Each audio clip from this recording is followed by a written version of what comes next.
Nuclear bombs unleash unimaginable destruction, harnessing the energy from atomic reactions to devastate entire cities and alter the course of history. Their existence has redefined global security, making them the ultimate deterrent and a symbol of power. Nations pursue nuclear weapons for security, status, and autonomy, often driven by regional rivalries and shifting power dynamics. India's nuclear journey stands out. It began with peaceful ambitions but evolved amid security threats and a desire for strategic independence. This story traces India's path from scientific research to a declared nuclear weapons state, exploring its motivations, key milestones, and the evolution of its doctrine, including no first use. We'll also examine India's delivery systems, compare its arsenal with regional rivals, and consider the global impact of its nuclear posture.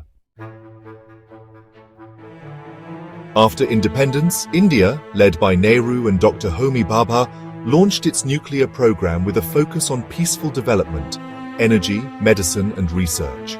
Yet from the start, Bhabha ensured India's program could pivot to weapons if needed, building expertise across the nuclear fuel cycle. International cooperation, like the Canada-India reactor and US-supplied heavy water, helped India advance while maintaining autonomy. Safeguards were loose, giving India flexibility. By 1964, India had a plutonium reprocessing plant, a crucial step toward weapons capability. Security concerns grew after the 1962 war with China and China's first nuclear test in 1964, pushing India to keep its weapons option open. Publicly, India championed disarmament, but quietly built the infrastructure for a future nuclear arsenal.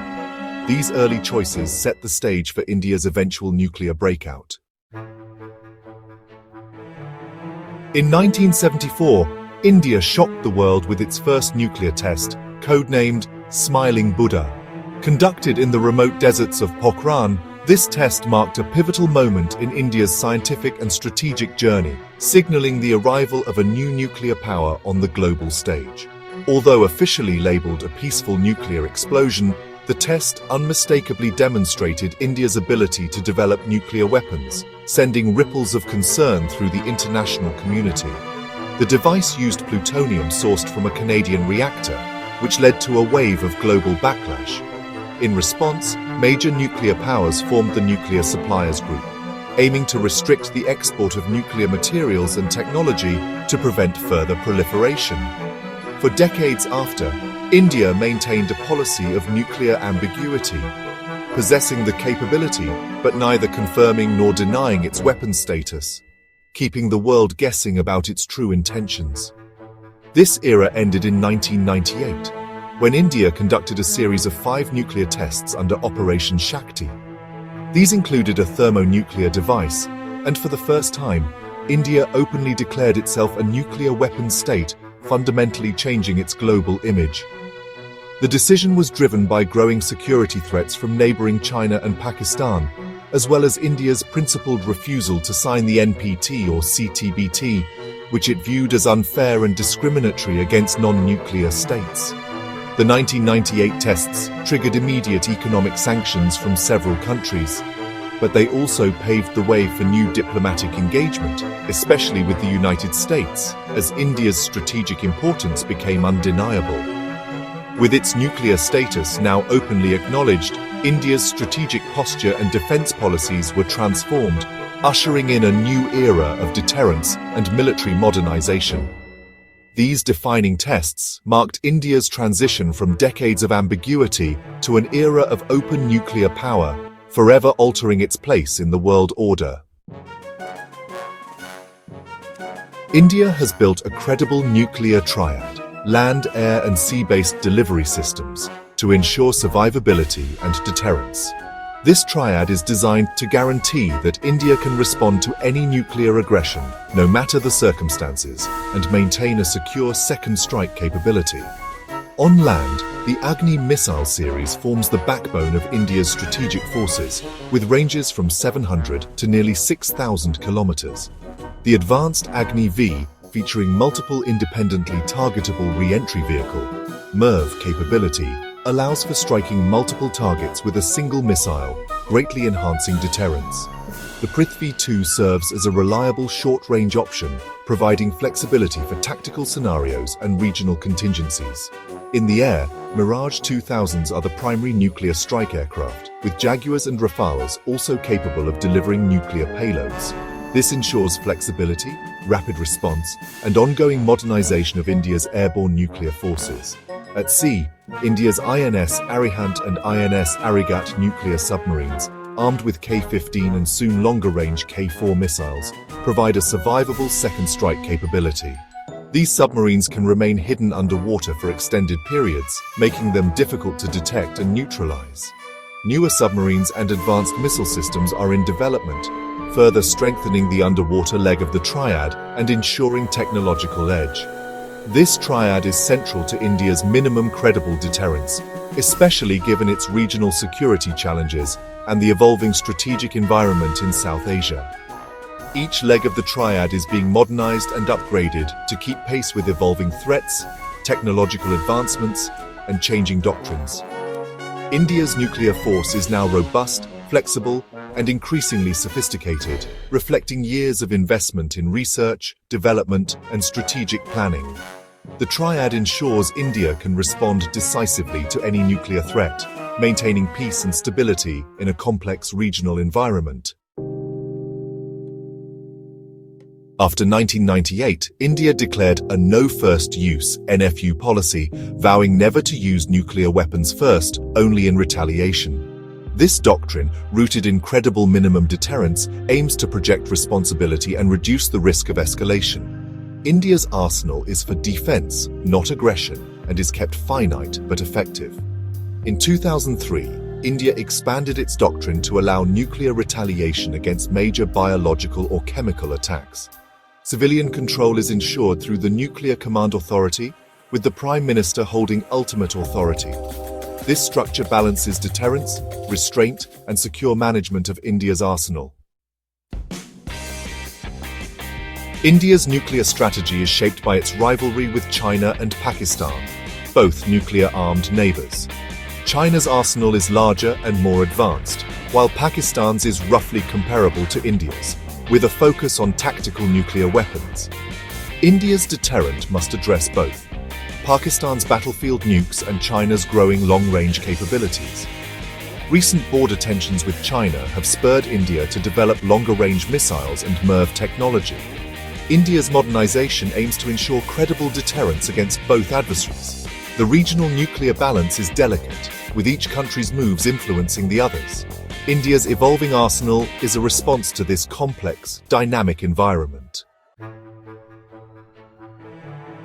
India's nuclear arsenal is built on indigenous mastery of the full nuclear fuel cycle, especially plutonium production from reactors like Dhruva, a cornerstone of the country's nuclear infrastructure.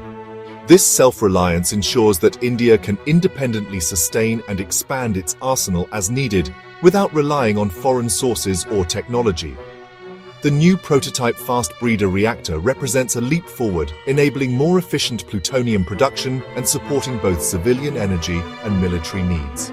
India's stockpile, enough for over 130 warheads, relies mainly on weapons-grade plutonium, carefully processed and securely stored to prevent unauthorized access. Highly enriched uranium, on the other hand, is reserved for fueling India's nuclear-powered submarines, which form a critical part of its sea-based deterrent. Warheads are generally stored separately from delivery systems, a practice designed to enhance safety and prevent unauthorized or accidental launches. This separation is consistent with India's no-first-use policy, and it significantly reduces the risks of accidental or hasty use during crises. However, India is now moving towards canisterized missiles, which allow for faster deployment and improved survivability if a rapid response is ever required. Details about the exact number of warheads and their locations remain highly classified, with only a handful of top officials privy to this information. This deliberate policy of strategic ambiguity is intended to deter adversaries while avoiding unnecessary escalation. The Defense Research and Development Organization, or DRDO, is responsible for designing both warheads and delivery systems, ensuring technological advancement and reliability. Meanwhile, The Strategic Forces Command manages the day-to-day operations, training and deployment of India's nuclear forces. In 2016, the SFC was exempted from public information laws, further tightening the veil of secrecy around nuclear operations. This underscores the extraordinary security measures in place to protect India's nuclear forces from both internal and external threats. India's approach carefully balances transparency, security, and operational readiness, maintaining a credible deterrent while minimizing risks. India's 1998 nuclear declaration reshaped South Asian security, formalizing deterrence with Pakistan and raising global concerns about proliferation. While nuclear deterrence has prevented major wars, the risk of escalation or accidents remains high. Over time, the world, especially the US, has accommodated India's nuclear status, culminating in the 2008 US-India Civil Nuclear Agreement. India's NFU and minimum deterrence posture are seen as stabilizing, but its modernization efforts are closely watched. Incidents like the accidental BrahMos missile launch in 2022 highlight the need for robust command, control, and risk reduction measures. India's nuclear responsibilities extend beyond deterrence to safety, security, and global non-proliferation. As a nuclear power, India must balance national security with international expectations. India's nuclear future will be shaped by China and Pakistan's modernization, driving India to enhance its own arsenal, missiles, submarines, and warhead production. The challenge is to strengthen deterrence without fueling a regional arms race. The credibility of no first use and survivability of forces will remain central, even as new threats like cyber attacks and hypersonic weapons emerge. India's breeder reactor program signals a long-term commitment to self-sufficiency in fissile material. Arsenal size will likely grow in response to China, but India aims to avoid unconstrained competition. Strategic stability will require dialogue, transparency, and risk reduction among all three nuclear neighbors. India's nuclear forces will keep evolving, balancing credible deterrence, restraint, and its image as a responsible power.